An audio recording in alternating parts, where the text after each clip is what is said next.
সিসিটিভির সহযোগিতায় আমাদের জনসংগঠন পরিষদ নারী সূত্র এবং ঠাকুর আয়োজিত আজকে এই সমাবেশ জনসমাবেশ সেখানে যে যারা উপস্থিত হয়েছে আমাদের সমাবেশ বিভিন্ন সময় আমাদের ভাই বোনেরা যারা এসেছেন সকল কাজে আসলে পক্ষ থেকে দৃঢ়তা শুভেচ্ছা জানাচ্ছি।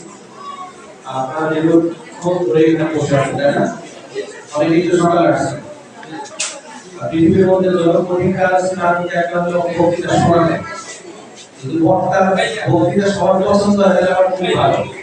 যেমন ধরেন আমাদের এখানে যদি এখন মাহফিলে আমি হামজা বা মিজানুর রহমান আজহার এই টাইপের বক্তা আসে, তার এখানে মাইকের রবিনের লাগে পাবলিক ছুটে আসে, আর সেটা খুব সুন্দর বক্তা কথা শোনার জন্য।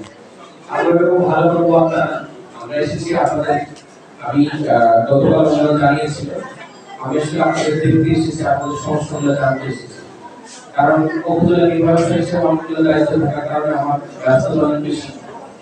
তার মাধ্যমে আপনারা নারী সুন্দরীর মধ্যে ভূমিহীন অনেক ব্যক্তিগত এখানে আছে, আপনাদের দুঃখটা আমার শুনতে হবে, সেটা শোনার জন্য আসা। আর আপনারা আমার কাছে চমৎকার একটা স্মারকলিপি দিয়েছেন, আমি অনেকগুলো বিষয় এখানে পাঠ করলাম।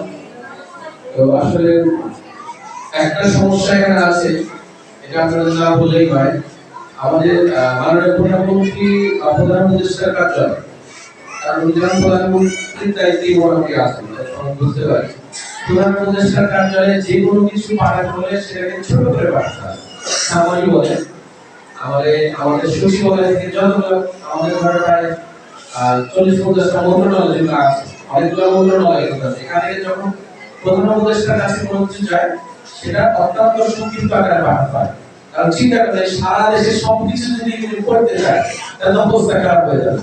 এই কারণে আপনাদের এই বিষয়টা আছে, তবে আমি যতটুকু পারি আর একটু সংশোধন করে আপনাদের কাছে নেওয়ার চেষ্টা করবো। কারণ এত বড় বই যদি আমি পাঠাই সেটা সে খুলে নাও দেখতে পারে। কারণ প্রধান উপদেষ্টার কাছে যে কোনো কিছু পাঠাতে হলে সামাজিক আকারে পাঠাতে হয়। একটু সংক্ষিপ্ত আকারে দেওয়ার জন্য আপনাদের অনুরোধ করছি। সমস্যা নেই, যেটা করেছেন আর একটু ভাষাগুলো ভাবে সংশোধন করে ছোট করে আমার কাছে দিবেন, যাতে করে আপনাদের এই বিষয়গুলো প্রধান উপদেষ্টা নিজের মনোযোগ সহকারে করতে পারে। তাহলে এত বড় করে পাঠালে আমি যত দেখতে নাও পারি, ঠিক আছে। আর আপনাদের অনেকগুলো বিষয় এখানে ছিল, আমি কিছু সরকারি সুযোগ সুবিধার কথা আপনাদের একটু বলবো, যেগুলো আপনাদের একটু শোনা উচিত। যেমন আমার ডান পাশে আমাদের যুবক অফিসার আছে, ওনারা কিন্তু তরুণ যুবকদের অনেক ট্রেনিং দিয়ে থাকে। আপনারা কি সেগুলো জানেন? অনেকে কিন্তু জানেন, আবার অনেকেই জানেন না, দুই রকমই না। এই ট্রেনিং গুলো নেওয়ার ফলে কিন্তু আমাদের তরুণ সমাজ, বিশেষ করে যুবক যুবতী ভাই বোনেরা যারা আছে এরা আত্মকর্মসংস্থানে উপলব্ধিটা করতে পারে। কিভাবে নিজের আয় করবে, এরকম একটা প্রতিষ্ঠান করবে, সেই কাজে তারা নিয়োগ হতে পারে। আমি প্রত্যাশা করবো আপনারা আপনাদের সন্তান যারা তরুণ আছে, তরুণ তরুণী ছেলে মেয়ে আছে, এদেরকে জীবন প্রশিক্ষণটা করানোর জন্য আবেদন করতে। আমি আপনাদের পক্ষে, আমাদের ভূমি ভাই বোনদের সন্তানদের পক্ষে আমি নিজে সুপারিশ করবো তাদের ট্রেনিংয়ের জন্য অত্যন্ত ভালোভাবে দেওয়া। সেই সাথে আরো কিছু সুবিধা আছে, যার মাতৃত্বকালীন ভাতা আপনারা অনেকেই জানেন। আমরা কিছুদিন মধ্যেই দিব, অনেকেই ইউনিয়ন পরিষদ থেকে আবেদনগুলো আসতেছে। আপনাদের যদি কোনো গর্ভবতী মা থাকে আমার কাছে আবেদন করবেন, আমি এগুলো দেওয়ার চেষ্টা করবো।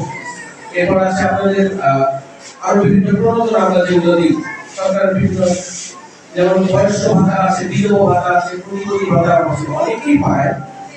আবার অনেকে আছে ভূমিহীন নাও হতে পারে বা একটু অবস্থাশালী হলে সে যে পায় না, আমি এটা 100% বলতে পারছি। আমি প্রত্যাশা করবো আপনাদের এই সুযোগ সুবিধাগুলো নিতে যদি কোনো সমস্যা ফেস করেন, বয়স্ক ভাতার জন্য 64 বছর বয়স হতে হবে। এখানে যারা আছেন যাদের 64 বছর বয়স বা তার অধিক আছে, আপনারা আবেদন করতে পারেন। আমি সমাজসেবা অফিসারকে বলে দিব আপনাদেরকে যেন ভাতা আওতায় আনে। প্রতিবন্ধী ভাতা আমরা প্রায় বাছাই করি, কিন্তু দেখা যায় আমাদের যতগুলো দরকার ততগুলো পাই না। আসলে প্রতিবন্ধী বেশ কিছু সীমাবদ্ধতা আছে বা বেশ কিছু নিয়ম আছে যে আসলে কখন তাকে প্রতিবন্ধী বলা যাবে। একজন অসুস্থ লোককে কিন্তু আমি প্রতিবন্ধী বলতে পারি না। যদি আমার হাতটা কেটে যায় বা হাতটা অচল হয়ে যায় তাহলে আমি প্রতিবন্ধী। হাতে একটু ব্যথা পেয়েছি, হাতে একটু ফুলে গেছে, একটু ব্যান্ডেজ করা আছে বা ভেঙে গেছে, হয়তো 1-2 বার চিকিৎসা করলে আমি হাতটা সুস্থ হবে, আমি কিন্তু তাহলে প্রতিবন্ধী না। এই কারণে অনেকেই আবেদন করছে, আমরা সেগুলো নিতে পারছি না। আর প্রত্যাশা করবো আপনার বিষয়গুলো আজকে আমার বক্তব্য উপলব্ধি করতে পারবেন। এই প্রতিশ্রুতি সরকার সংগ্রহ যত ধরনের সরকারি সুযোগ সুবিধা আছে আর অনেক বিষয় আছে, ভিসিকে আছে, ভিসিকে আছে, আপনাদেরকে আমরা চেষ্টা করবো আমাদের ভূমি মানবতা সবার আগে যেতে পারে। আর জমির যে বিষয়টা আপনারা বললেন, সরকারের বিশেষ নীতিমালা আছে, নিয়ম কানুন আছে, আমরা আপনাদের দাবি দেওয়াগুলো উন্নত কর্তৃপক্ষের কাছে পৌঁছাবো যেন জমি বন্দোবস্ত দেওয়ার ক্ষেত্রে নীতিমালাগুলো আপনাদের জন্য শিথিল করা হয়, যাতে খাস জমিগুলো আপনাদের জমিগুলো আমরা সহজে বন্দোবস্ত দিতে পারি। আপনারা কষ্ট করে এসেছেন এবং সিডিএস সহযোগিতায় আপনারা যে প্রোগ্রামটা আয়োজন করেছেন, আমি আপনাদের সকলের জন্য সুস্বাস্থ্য মঙ্গল কামনা করে আমার বক্তব্য শেষ করছি। ধন্যবাদ।